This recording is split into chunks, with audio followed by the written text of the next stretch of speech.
প্রিয় শিক্ষার্থীরা সবাই কেমন আছো? গুরুত্বপূর্ণ একটা অঙ্ক করতে যাচ্ছি। এই অঙ্কগুলো বিভিন্ন চাকরি পরীক্ষায় আসে। তাহলে আমরা কিভাবে ক্যালকুলেটর ছাড়াই অঙ্কগুলো সমাধান করতে পারবো? দেখো সবাই, প্রথমে এই অঙ্কগুলো আসলে প্রথমে সংখ্যাগুলো কি? সংখ্যা এখানে আছে ১, এখানে আছে ৩, এখানে আছে ৫। প্রথমে সংখ্যাগুলো গুণ করে ফেলাবা।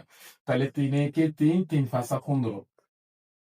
আমি আবারও বলছি, প্রথমে দশমিক এবং শূন্য ছাড়া প্রথমে দশমিক এবং শূন্য ছাড়া সংখ্যাগুলোকে আমরা গুণ করব। এখন এই গুণটা কি করলাম? ৫ দিয়ে ৩ করে ৩ ৫ কত? ১৫। ১৫ এক দ্বিগুণ করলে ১৫ কে ১৫, রাইট? এখন আসো আমরা এবার কাউন্ট করব আমাদের দশমিকের পরে টোটালি মোট কত ঘর আছে। তাহলে ১ ঘর, ২ ঘর, ৩ ঘর, ৪ ঘর, ৫ ঘর, ৬ ঘর, ৭ ঘর, ৮ ঘর, ৯ ঘর, ১০ ঘর। দশমিকের পর আমাদের টোটালি মানে দশমিক সবগুলো অঙ্ক আমরা যোগ করে গেলাম। কয়টা গুলি ঘর আছে আমি আবারও বলছি, তিনটা। তিনটার এখানে তিনটা, ছয়টা, এখানে চারটা, ১০ ঘর। আছে আমাদের ক ঘর? ২ ঘর। আর ক ঘর দরকার? ৮ ঘর। এই ৮ ঘরটা এই সাইড থেকে গুনতে হবে। তাহলে কিভাবে গুনবো? ২ ঘর হয়েছে ৩ ঘর, ৪ ঘর, ৫ ঘর, ৬ ঘর, ৭ ঘর, ৮ ঘর, ৯ ঘর, ১০ ঘর। শেষ। আমার মনে হয় সবাই বুঝতে পেরেছে। আমি আবার একটু বুঝাই বলি। এখানে কয় ঘর আছে? ১ ঘর, ২ ঘর। শুরু থেকে একটু বলি। প্রথমে সংখ্যাগুলো গুণ করবা।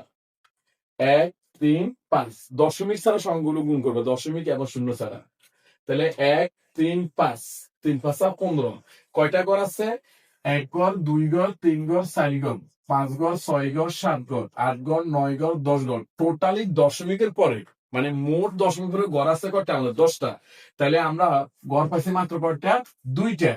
আমাদের কয়টা ঘর মিলাইতে হবে? ১০টা। তাহলে আর কয়টা ঘর লাগবে? ৮টা। এখন ৮টা ঘর আমরা কি দিয়ে পূরণ করব?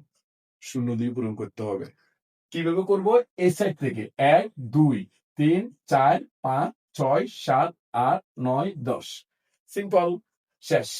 এবার যদি আরেকটা প্রশ্ন দিয়ে আমি বলি, এই প্রশ্নটা পরীক্ষা আসলে কিভাবে করবো? ০.০১ গুণ ০.০০২ গুণ ০.০০৫।